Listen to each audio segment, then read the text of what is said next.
happening all across the U.S. And I hope there's a big one in Washington, D.C. right now. And I hope there are big ones in New York and Chicago and L.A. But you want to know something? Right here, this is the front lines. You are the front lines. We have seen the draft decision of Roe. And we know if that passes, what's going to happen in Idaho. So we have to fight for this very fundamental right, the right to control our own body. We have to fight for safe, legal abortion.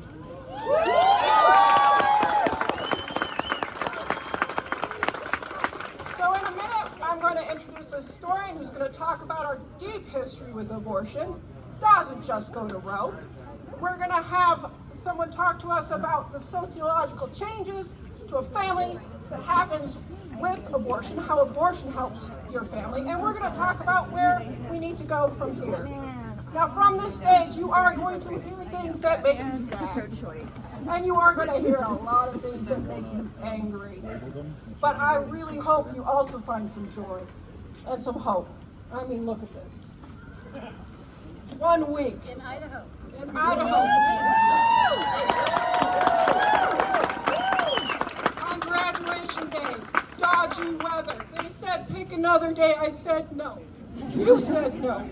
So here we are. I want to call out, the other thing I really want you to do is I want you to feel inspired to take action, and we have lots of ways to do that today. We have Planned Parenthood in the house.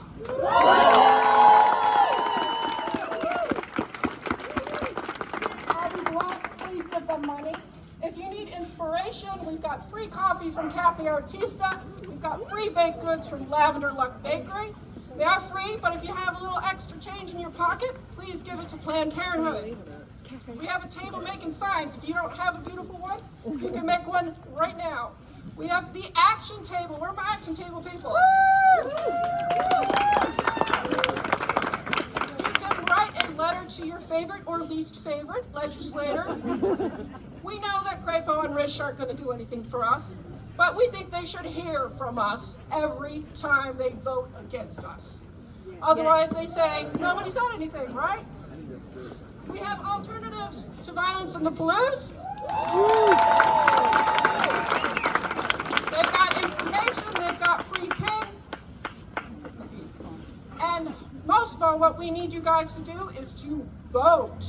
The primary is May 17th, and we need you to show up in November, too. The League of Women Voters is here.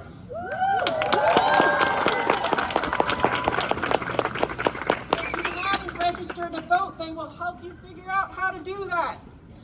And we have the opportunity to send Dave Nelson, pro-choice, back to Boise.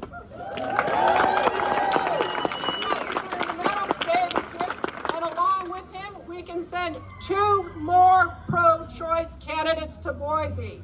Tim Griesbach is here. And Jabal Lakesett. Thank you. So please commit to taking some action today, and please commit to coming back. You've taken the really big first step, and you showed up. We cannot be ignored. Now, without any more screaming for me, I would like to introduce our very first speaker. And let's give her a really big warm welcome, historian Rebecca Schofield. Hello,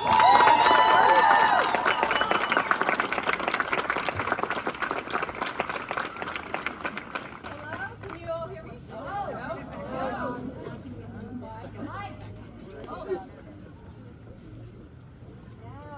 Okay, now am I good?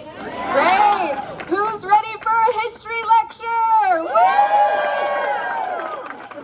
Thank you all so much for coming out to support human rights and to be here to make everyone feel welcome and safe in this space. So I am a historian of gender and sexuality. The study of human society is the study of pregnancy, miscarriage, abortion, stillbirth, birth, and child mortality. These realities have shaped everyone's historical experience across millennia. And part of those realities included the fact that abortifacients like juniper, tansy, and willow have been used across human history from ancient Egypt, Greece, China, medieval Europe, and the indigenous peoples of America to have some say in how people's bodies produced and the children they had.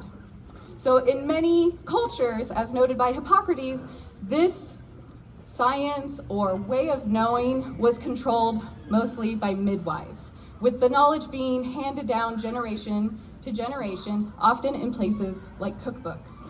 Now, evidence shows that across time, people have sought to limit childbirth, particularly in times of war and disease, and especially as in the 18th and 19th century, as demands for equality began to expand across the Western world, the ability to choose the size of your family became a core tenet of the women's rights movement.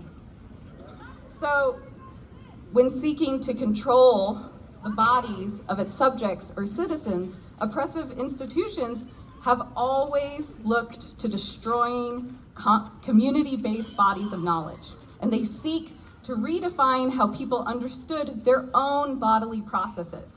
So for instance, in early America, Puritans didn't even consider themselves pregnant until the quickening, which was about 6 months in when you feel the baby kick.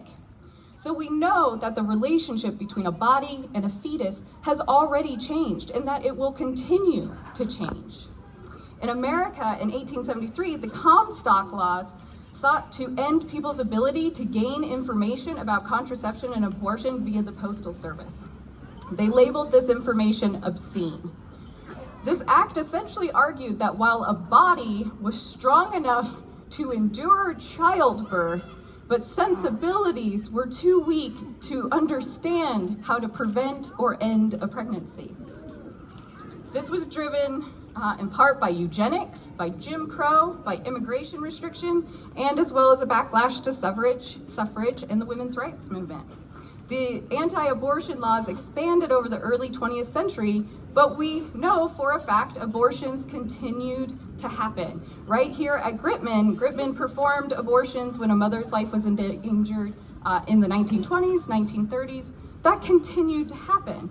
Many people, however, most importantly people of color, poor people, young people, were forced to seek help in dirty back rooms filled with shame and run by people who were not interested in helping them, but instead interested in exploiting their pain and need.